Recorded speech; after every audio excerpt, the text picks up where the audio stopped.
America ஈரானுக்குள்ள இனி எப்பயுமே ஜெயிக்க முடியாது அப்படிங்கிற மாதிரி சம்பவம் ஆயிப்போச்சு. அதான் விரிவா பார்க்க போறோம். அமெரிக்காவை பொறுத்தவரை ஈரானுக்குள்ள ஏகப்பட்ட பிரைம் டார்கெட் இருக்கு. அதுல முக்கியமானது இந்த கமேனி சிஸ்டத்தை உடைக்கணும். உடைச்சு தூக்கி எறிஞ்சிட்டோம் அப்படின்னா புதுசா ஒரு ஓட்டரசியல் சிஸ்டத்தை உருவாக்கிக்கணும். அப்படி இல்லை அப்படின்னா ஓட்டரசியல் சிஸ்டத்தோட ஒரு குரூப் சுத்தணும். ஏகப்பட்ட ஆயுத குழுக்களோட இன்னொரு குரூப் சுத்தணும். அந்த நாடு நாசமா போயிரும். எது? ஈரான் நாசமா போயிரும். அங்க உள்ள எண்ணெய்ல நம்ம தனியா கொள்ளையடிச்சுக்கிட்டே திரிய வேண்டியதுதான். இதுதான் அவர்களோட மெயினான திட்டம். ஆனா இந்த திட்டம் அப்படிங்கிறது தவிடுபடி ஆயிடுச்சு. கமேனிகள அகற்ற முடியல. அந்த சிஸ்டத்துல தான் ஈரான் இருக்கும் அப்படின்னு ஆயிப்போச்சு. அதே சமயம் இவர்கள் ஃபர்ஸ்ட் போட்ட பிளான் வெற்றி அடைஞ்சாலும் சரி, இந்த இனக்குழுக்கள், ஆயுத குழுக்கள்ங்கிறது அமெரிக்கா ஆசைப்படுற குழுக்கள் மட்டும் அங்க இருக்க போறது கிடையாது. ஈரானோட வலிமையான குழுக்கள், அதாவது ஏற்கனவே அங்க ராணுவத்துல இருந்த குரூப் எல்லாம் பலமா இருக்கும். அந்த பலம் அப்படிங்கிறது அமெரிக்காவையும் தூங்க விடாது, அமெரிக்க கூட்டாளிகளையும் தூங்க விடாது. அந்த 2 பேருக தூக்கம் கெட்டா பரவால்ல. தூங்கி கிழிச்சு எந்திரிச்சு அவனுங்க என்னத்த சாதிக்க போறாய்ங்க? உலகத்துக்கு ஆபத்த தான் கொண்டு வருவாய்ங்க. அப்படின்னு சொல்லி நம்ம மண்ண வீசிட்டு வீட்டுக்கு போயிரலாமான்னு கேட்டா முடியாது. ஏன்னா அந்த பக்கம் தான் எனர்ஜி டிவிஷன் பூரா ஓடிக்கிட்டு இருக்கு. அதனால டேய் இது சரிப்பட்டு வராதுடா அப்படின்னு சொல்லாத நாடுகளும் கிடையாது. ஆனா பாயிண்ட் நடக்கல. அந்த பாயிண்ட்ல உள்ள அமெரிக்காவுக்கான பேக் ஃபயர் மட்டும் வலுவா நடந்துருச்சு. எப்படி அப்படின்னா, அலி கமேனி குரூப் அப்படிங்கிறது ஒரு அரசியல் ராஜதந்திர குரூப். அந்த குரூப்ப பாதுகாக்கறதுக்குன்னு உருவாக்கப்பட்டது தான் ஐஆர்ஜிசி. ஐஆர்ஜிசி அந்த கம்பெனி குரூப் அந்த சிஸ்டத்த பாதுகாக்கும். அதுக்காக ஒரு ராஜ விசுவாசம் அப்படின்னு கூட சொல்லலாம்.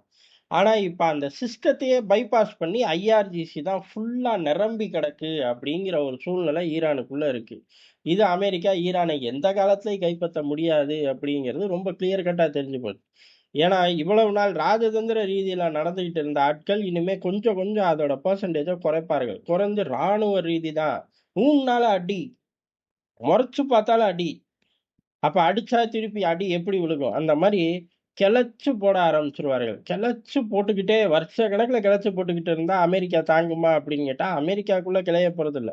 வாஷிங்டன் டிசி, நியூயார்க் போன்ற நகரங்கள் பாதுகாப்பா இருக்கும். பாதுகாப்பா இருக்கட்டும். அண்ணே அமெரிக்கா.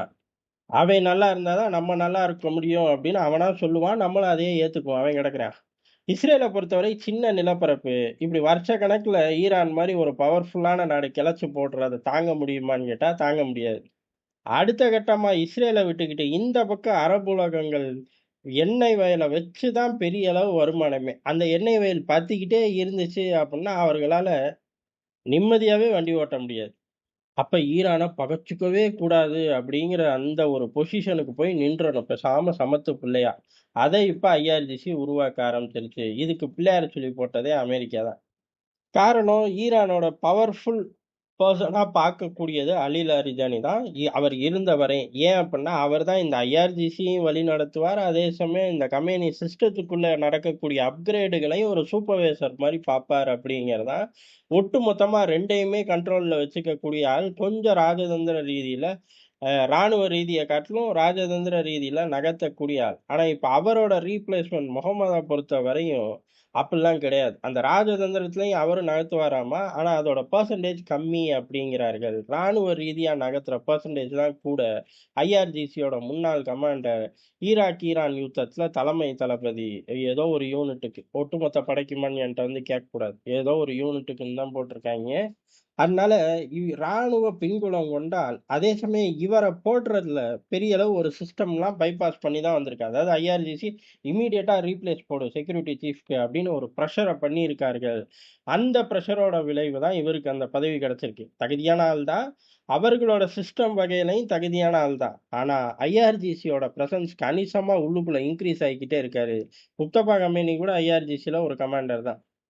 எல்லாருமே ஒரே பேக்ரவுண்ட்ல இருந்து வரார்கள். அந்த பேக்கிரவுண்டுக்குள்ள தள்றதே கம்பெனி அந்த சிஸ்டம் தான் இவர்கள ஐஆர்ஜிசிக்குள்ள தளபதிகளா தள்ளுது. அங்கருந்து இப்ப மறுபடியும் சிஸ்டம்குள்ள புல் ஆகுறார்கள். இந்த ஒரு அசுர வேகம் ஐஆர்ஜிசியோட வளர்ச்சி. பொதுவாவே இப்ப தலைமையிட்ட இருந்து வராட்டி கூட மொசாக் டாக்டரின் மூலியமா 31 துண்டுகளா இருக்கக்கூடிய ஐஆர்ஜிசி தனித்தனியா இயங்கும். அவர்களுக்கான சப்ளை செயின், பேக்கப், உளவுத்துறை தகவல் அம்புட்டும் தனியாவே இருக்கும். இப்ப அவர்கள் ஒட்டு மொத்தமா ஈரானுக்குள்ள சின்க்ரனைஸ்ட் ஆகி எதிரிகள பார்த்தா எப்படி இருக்கும்? அவர்களுக்குள்ள ஒரு சின்க்ரனைசேஷன். ஆபத்து காலங்கள்ல வழக்கம் போல 31 பிரிவுகளா மாறிக்கலாம். ஆனா, அரசு தலைமை எடுக்கக்கூடிய நிறைய முடிவுகள் இவர்கள சார்ந்து இருந்துச்சு. இப்ப இவர்களே உட்கார்ந்து அரசு தலைமை முடிவுகள் எடுப்பார்கள்.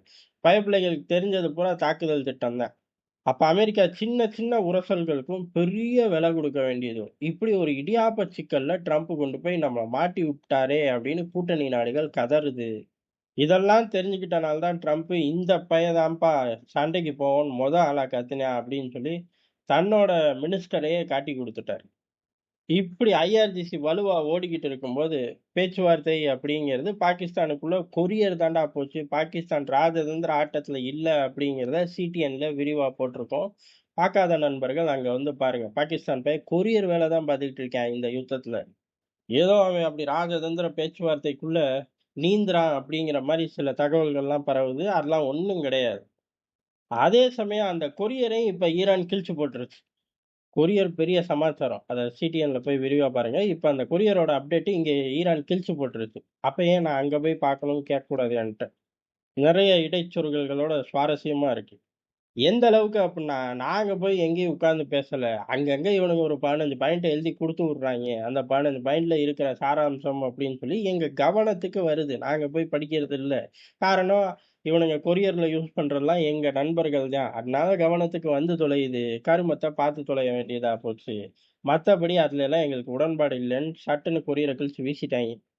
இப்ப அமெரிக்காவுக்கு கூடுதலான அச்சம் வந்துருச்சு. ஏன் அப்டின்னா, நாளுக்கு நாள் ஈரான் வலுவாகிக்கிட்டே இருக்கு அப்டின்னா, ஐஆர்ஜிசியும் கூடவே வலுவாகிக்கிட்டே இருக்கும். இப்ப ஈரான் வேற, ஐஆர்ஜிசி வேற இல்லன்னு பாதுகாப்புக்கு இருந்த ஆட்களே நாட்ட வழிநடத்த கிளம்பிட்டார்கள். இது அமெரிக்கா எதிர்பாராத ட்விஸ்ட். ஒவ்வொரு தலைவர்களுக்கும் டிக்கெட்ட கிழிச்சோம்னா, ஆட்டோமேட்டிக்கா கண்ட்ரோல் எடுத்துறலாம்னு நெனச்சார்கள். ஆனா இப்ப ராணுவம் நாட்ட கண்ட்ரோல் எடுக்கிற மாரி, ஐஆர்ஜிசி கொஞ்சம் கொஞ்சமா அந்த கம்பெனி சிஸ்டத்த கண்ட்ரோல் எடுக்குது. ஆனா, எதார்த்தமான உண்மை அந்த ஐஆர்ஜிசி சிஸ்டத்துக்குள்ள ஆளுகள பிடிச்சு போடுறதே இங்க உள்ள ஆட்கள் தான். அவங்க தான் அங்க போய் ட்ரெயின் ஆயிட்டு இங்க ரீப்ளேஸ் ஆகுறார்கள்ன்னு அவங்க சிஸ்டத்துக்குள்ள கணக்கா எடுத்துக்கலாம். ஆனா, அமெரிக்காக்கு டேஞ்சர். காரணம் இவர்கள்லாம் ஒரு கோரான பிடிவாதம் பிடிச்ச தலைவர்களா இருப்பார்கள். அதனால அமெரிக்காவுக்கு இனிமே பெரிய அளவு யாருக்காச்சும் டிக்கெட்ட கிழிச்சு குடுத்தோம், சரட்டுறாங்க. அந்த வேலைக்கே லாயக்கு இல்லாம போயிரும். டிக்கெட்ட கிழிச்சு குடுத்தா டக்குனு அவர்கள்லாம் அமெரிக்க பேஸுக்கு வெளியில பாலிஸ்டிக் மிசைல்கள விடுவார்கள். எப்ப? இது நடந்து ஒரு 6, 7 வருஷம் இருக்கும். ஜெனரல் சுலைமானி இறந்தப்ப பதில் தாக்குதல் அப்படிங்கிறது அமெரிக்க பேஸ்களோட தாக்குதல்ல எவனும் சிக்கிரக்கூடாது, செத்துறக்கூடாது. ஆனா எங்கனால தாக்க முடியும் அப்படிங்கிறக்காக காம்பவுண்டுக்கு வெளியில தான் அந்த மிசைல வெடிக்க வச்சார்கள். இப்ப உள்ள ஆட்கள் அப்படி கிடையாது. காம்பவுண்டுக்குள்ள நல்ல மறைவிடம் எங்க இருக்கு மறைஞ்சிருப்பாய்ங்கன்னு பார்த்து அடிக்கக்கூடிய ஆட்களா உள்ள வந்து உட்கார்ந்துட்டார்கள். ஈரானோட அணு ஆயுதத்த தொடுறேன், இல்லாம பண்றேன் அப்படின்னு ஆரம்பிச்சு, இப்ப அமெரிக்காவே யோசிக்குது. எங்க இவனுங்க அணு ஆயுதம் பெறதோ, இல்ல மிசைல் புரோகிராம் வரதோ, இல்ல ஈரான் இந்த பிராந்தியத்துல மீண்டும் காலர தூக்கி விட்டு சுத்துறதையோ தடுக்கவே முடியாது. வடகொரியா மாரி வேடிக்கை தான் இனிமே நம்மள பார்க்க முடியுங்கிற ஸ்டேஜுக்கு ட்ரம்ப் கொண்டு போய் விட்டார் அப்படின்னு கடைசி லைனா அவர நோக்கி இழுத்து விட்டாய்ங்க. எது? அமெரிக்கா அரசியல்லே. அந்த அளவுக்கு நிலைமை மோசமா போயிருச்சுங்கிறது தான் எதார்த்தமான உண்மை.